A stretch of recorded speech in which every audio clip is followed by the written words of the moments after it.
এভাবে আর কতদিন চলবে? এবার তো কোনো একটা ব্যবস্থা করো। সত্যি সবই আমার কপাল, সবই আমার পাপের শাস্তি।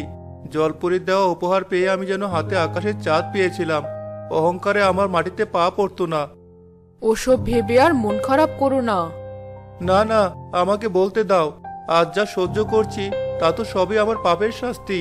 অহংকার আর দম্ভে জলপরী দেওয়া উপহার দিয়ে আমি যা না তাই করেছি। সমস্ত ঐশ্বর্য আমি উড়িয়ে দিয়েছি। ওই পাপ বিধাতাও সহ্য করলো না, তাই তো আজ আমার এই হাল। সকাল সকাল কেঁদো না তো, যা হওয়ার হয়েছে। আমরা রাস্তার মানুষ আবারও রাস্তায় এসে পড়েছি। আমি বলছি তুমি আবারও কাঠ কাটার কাজ শুরু করো। কিন্তু আমার কাছে তো কুঠার কেনার টাকাও নেই। এই নাও, এটা বিক্রি করে যে টাকা পাবে সেটা দিয়ে বাড়ির চাল ডাল প্রয়োজনীয় জিনিস কিনে বাকি টাকা দিয়ে তুমি একটা কোঠার কেনো। না না, এ তুমি কি করছো? এক এক করে সব গয়নাই তো খুলে দিলে, আর তো শুধু এই কানে সোনাটুকুই আছে। সেটাও যদি বিক্রি করে দেই তাহলে সমাজে আমি মুখ দেখাবো কি করে? পেটে যদি ভাত না থাকে কেউ আমাদের খাওয়াতে আসবে না, তাই মানুষের কথা আমি কানে তুলি না। যা বলছি তাই করো।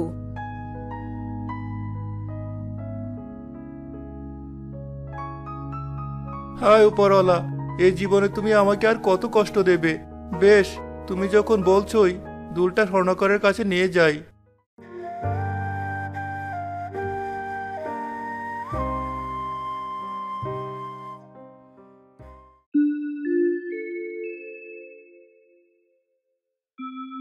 আরে, সুরজ মিয়া যে!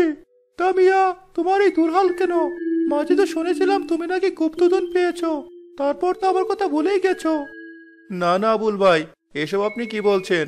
আপনি তো আমার দুঃসময়ের বন্ধু। সেসব তো পুরনো কথা।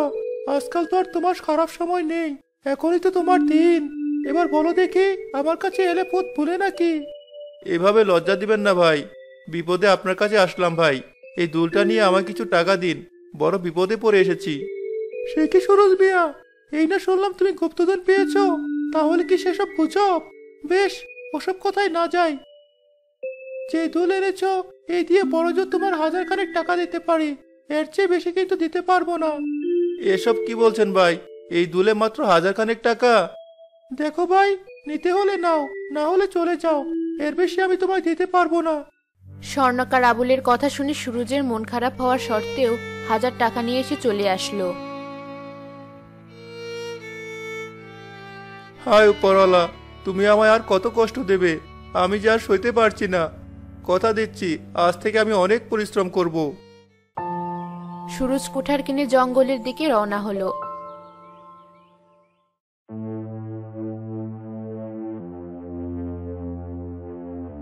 এই লোভী কাঠুরিয়াকে চিনতে আমি কতই না ভুল করেছিলাম।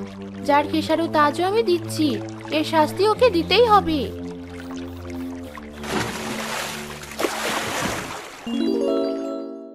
বাঁচাও, বাঁচাও, কে কোথায় আছো?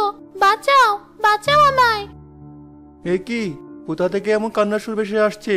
তবে কি কেউ বিপদে পড়েছে? দেখি তো ওদিকে গিয়ে।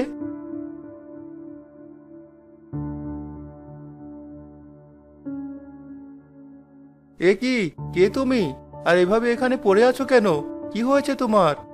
সে অনেক কথা, শত্রুরা আমার পিছু করেছে। দয়া করে আমাকে উদ্ধার করুন, আমি অনেক অসুস্থ। দয়া করে আমায় সাহায্য করুন।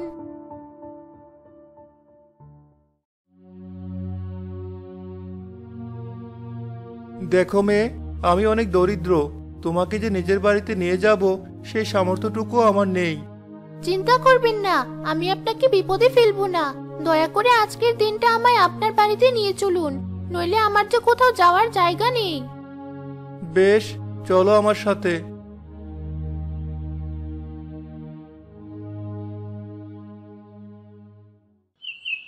রাবেয়া, কোথায় তুমি? তুমি এত তাড়াতাড়ি ফিরে এলে যে? আর এই মেয়েটা কে? ঘরে চলো, সব বলছি।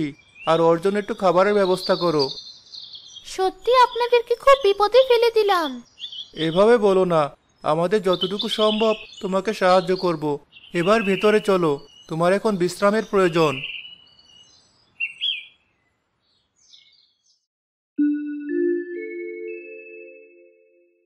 আহারে, মেয়েটার জন্য খুব কষ্ট হচ্ছে। ঠিক বলেছ, না জানি কোন ঘরের মেয়ে, অথচ দেখো বিপদে পড়ে কি দুর্হাল হয়েছে। আচ্ছা শোনো, ওর জন্য কিছু খাবারের ব্যবস্থা করো। অনেকক্ষণ তো হলো মেয়েটা না খেয়ে আছে। কি হলো, এখনো বসে রইলে যে? ঘরে তো তেমন কিছুই নেই, শুধু ভাত রান্না করেছি, তাও শুধু তোমার আমার জন্য। এখন মেয়েটাকে কি খেতে দেই? ওসব নিয়ে তুমি ভেবো না। এতদিন তো জলপুরি দেওয়া ঐশ্বর্য পেয়ে অনেক ভালো মন্দ খেয়েছি, এবার না হয় কিছুদিন না খেয়েই কাটাবো। তুমি মেয়েটার খাওয়ার ব্যবস্থা করো।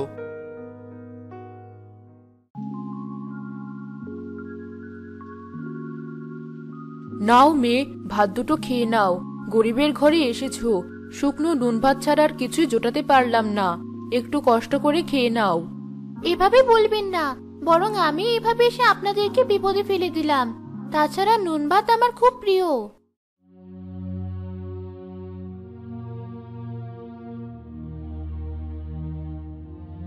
কিছু মনে করবেন না, আসলে দুদিন ভাত না খেয়ে আছি তো, তাই খিদেটা বোধহয় একটু বেশি পেয়েছে।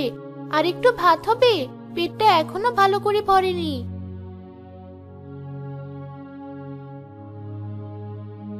এভাবে তাকাচ্ছ কেন? যাও আর একটু ভাত নিয়ে এসো। আহারে, মেয়েটা দুদিন না খেয়ে আছে।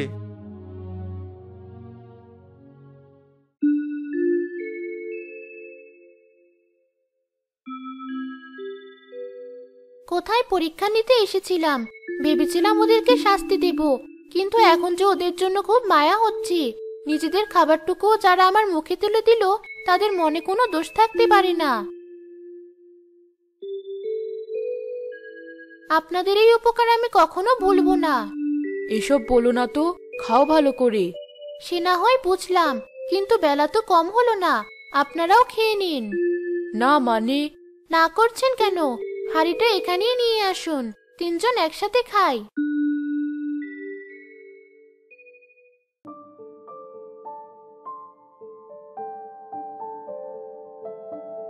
হায় ওপরওয়ালা, এ তুমি আমায় কোন লজ্জায় ফেলেছো? হাড়িতে যে আর একটাও ভাত নেই, আমি এখন কি করব?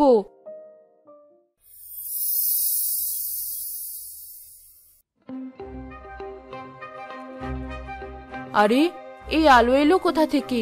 আশ্চর্য, এমন অদ্ভুত ঘটনা তো এর আগে কখনোই দেখিনি।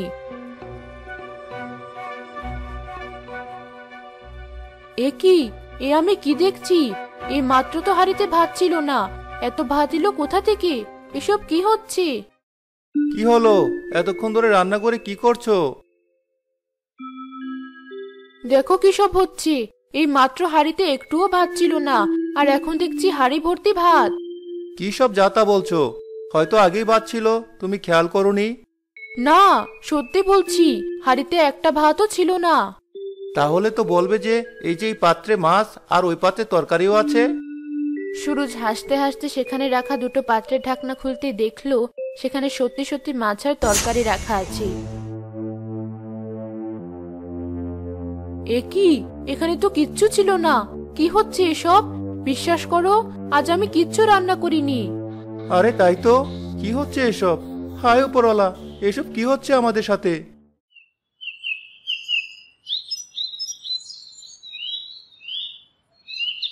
কি হয়েছে সুরজ? এ কি, তুমি আমার নাম জানলে কি করে? সত্যি করে বলো তো, কে তুমি?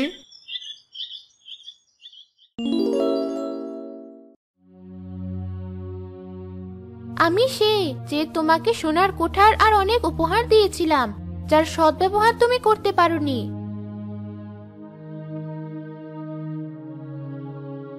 আমায় ক্ষমা করে দিন জলপরি, আমি সত্যি আপনার দেওয়া উপহারের সদ্ব্যবহার করতে পারিনি।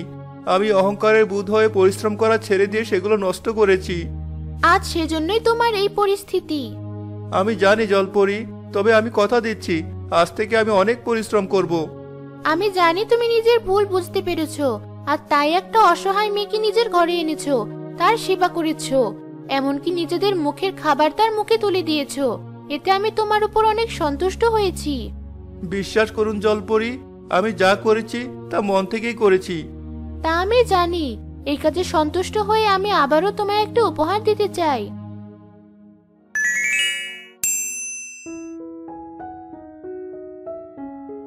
এই নাও সুরজ, এটা তোমার উপহার। এই সোনার কুঠার দিয়ে তুমি যে গাছে কাটবে সেটা সোনা হয়ে যাবে। তবে তুমি যদি পরিশ্রম করা ছেড়ে দাও, তবে আবারও তোমার সব ঐশ্বর্য ধূলিসাৎ হয়ে যাবে। ভুলে যেও না, বসে থাকলে রাজার গোলাও একদিন শূন্য হয়ে যায়। না জলপরি, আগে যে ভুল আমি করেছি তা আমি আর কখনো করব না। আজ থেকে আমি মন দিয়ে কাজ করব, আর আপনার দেওয়া উপহারের যথার্থ সদ্ব্যবহার করব।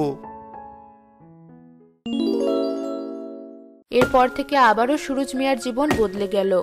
এবার সুরজ মিয়া মন দিয়ে কাজ করতে লাগলো আর সুখে শান্তিতে দিন কাটাতে লাগলো।